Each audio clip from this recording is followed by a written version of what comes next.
বর্ণশোনার পছন্দের সব রান্নাবান্না হচ্ছে। তো রমজান মাস মানেই তো প্রতিটা বাসায় স্পেশাল রান্নাবান্না, কিন্তু আমার বাসাটা আরও বেশি স্পেশাল করে তুলেছে বর্ণ, কারণ তার সব পছন্দের রান্নাবান্না করতেছি গরুর মাংস, পোলাও, ডিমের কোরমা, সঙ্গে বেগুন ভাজা, বাদাম ভর্তা।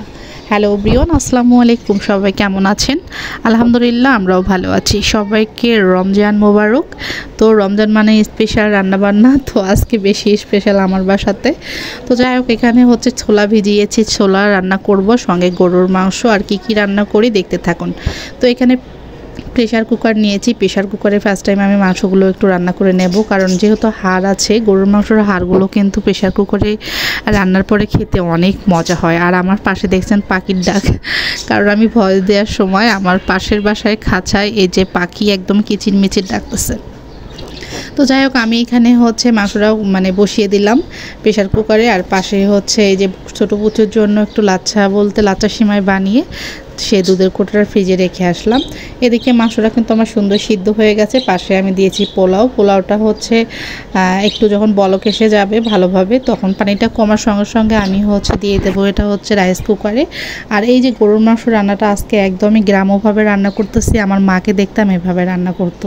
তো 2টা আলু দিয়েছি, আলুগুলো আমি ভেজে নিয়েছি। নেওয়ার পরে হচ্ছে মাংসগুলো শুধু তুলে এখানে তেলে দিয়ে একটু ভাজা ভাজা করে নিলাম। তারপরে আলুগুলো দিয়ে একটু কষিয়ে নিয়ে তারপরে ঝোলটা দিয়ে দিলাম। এইভাবে গরুর মাংস রান্না করলে কিন্তু মাশাআল্লাহ খেতে অনেক মজা লাগে। পাশে দিয়েছি ভাত উঠে, কারণ সে পোলাও খেতে একদম পছন্দ করে না বর্ণর বাবা, এজন্য তার জন্য ভাত রান্না করি। তার যদি পোলাও যেটুকুই খাবে, না খেলে ভাত খাবে। এদিকে হচ্ছে এই যে মাংসটা হয়ে গেছে, এটা আমি গরম মশলা দিয়ে একদমই নামিয়ে নেব। রান্নার শেষে গরম মশলা না দিলে আমার কাছে কেন জানি একদমই অসম্পূর্ণ লাগে, এই জন্য আমি সব রান্নাতে একটু করে গরম মশলা দিয়েই তারপরে নামাই। আর আলু দিয়েছি, আলু দিয়ে কিন্তু গরুর মাংসটা খেতে অনেক মজা লাগে।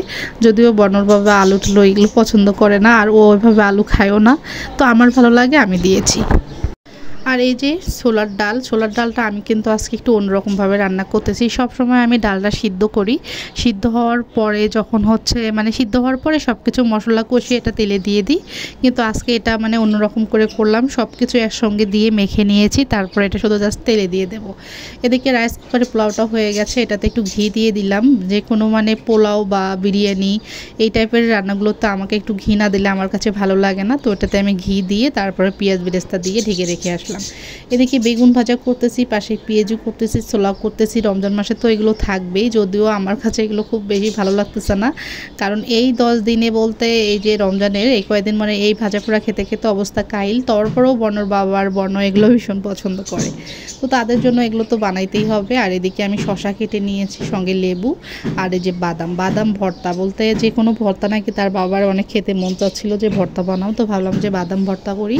আর এদিকে এই যে ডিম, আমি এখানে 5টা ডিম সিদ্ধ করে নিয়ে মাছ দিয়ে ফালি করে নিয়েছি, কারণ হচ্ছে ফালি করলে ডিম ভুনাটা করলে কেন জানি খেতে আমার কাছে একটু বেশি মজা লাগে।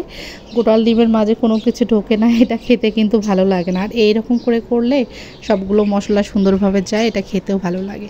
তো এখানে আমি পেঁয়াজটা ভালোভাবে কষিয়ে নিলাম সব কিছু মশলা দিয়ে, দেওয়ার পরে এটা বলক আসার পরে ডিমগুলো দিয়ে দেবো। ডিমটা হচ্ছে একদমই বোনা করব, কোনো রকম ঝোল টোল রাখবো না, যেহেতু ডাল রান্না করেছি। গরুর মাংসর তো হালকা ঝোল রেখেছি।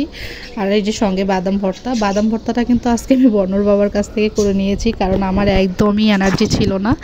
তো এখানে ও আমাকে বাদামটা ভর্তা করে দিয়েছে, তো আমি শুধু এখানে পেঁয়াজ আর হচ্ছে সরিষার তেল দিয়ে নামিয়ে নিলাম। আর আজকে কিন্তু সব রান্নাবান্না আমার সরিষার তেল দিয়ে হয়েছে। তো ইফতার পরে দেখুন এই যে সবার অবস্থা। আর ছোটো পুচুকে ওর বাবা সবসময় ডাইপার পরে রাখে, তো আমি আজকে ওর ডাইপার খুলে নিয়েছি, কারণ হচ্ছে সবসময় ডাইপার পরে রাখলে যেহেতু একটু গরম পড়েছে, এখন আর ওইভাবে ডাইপার পরে বাচ্চাকে রাখা যাবে না, তো তাকে নিচে দাঁড় করে রেখেছি, তো তুমি দাঁড় করে রাখো। আর তার বড় ভাই তার সঙ্গে খেলা করতেছে। তো এদিকে যখন রাত অনেক হয়ে যায় তখন কিন্তু দেখবেন যে অনেক খিদা লেগে যায়, ঘুমানোর আগে। রমজান মাসে ইফতার পরে ইফতারি খেয়ে একটু ভাত খেয়ে বা যেটাই খান না কেন, খাওয়ার পরে ঘুমানোর আগে দেখবেন যে আবার একটু খিদা লাগে, কোনো কিছু একটু খেতে মন চায়। তো ভাবলাম যে একটু লুডুস করি। তো আমার বর্ণর কিন্তু অনেক পছন্দের লুডুস এটা, সবজি দিয়ে সব কিছু দিয়ে। তো এখানে আমি দিয়েছি ক্যাপসিকাম, তারপরে গাজর আলু সব কিছু একটু একটু করে দিয়ে, একটু চিকেন দিয়েছি, তারপরে ডিমও দিয়েছি, দিয়ে এটা লুডুসটা রান্না করেছি। তো কেমন লাগলো আজকে আমার রান্নাবান্না খাওয়া দাওয়ার ছোট্ট ব্লগটি, সবাই কমেন্ট করে জানাবেন। ভালো লাগলে ভিডিওটি শেয়ার করে পাশে থাকবেন। সবাই সুস্থ থাকেন, সবার রমজান অনেক ভালো কাটুক। রমজান মোবারক, আল্লাহ হাফেজ।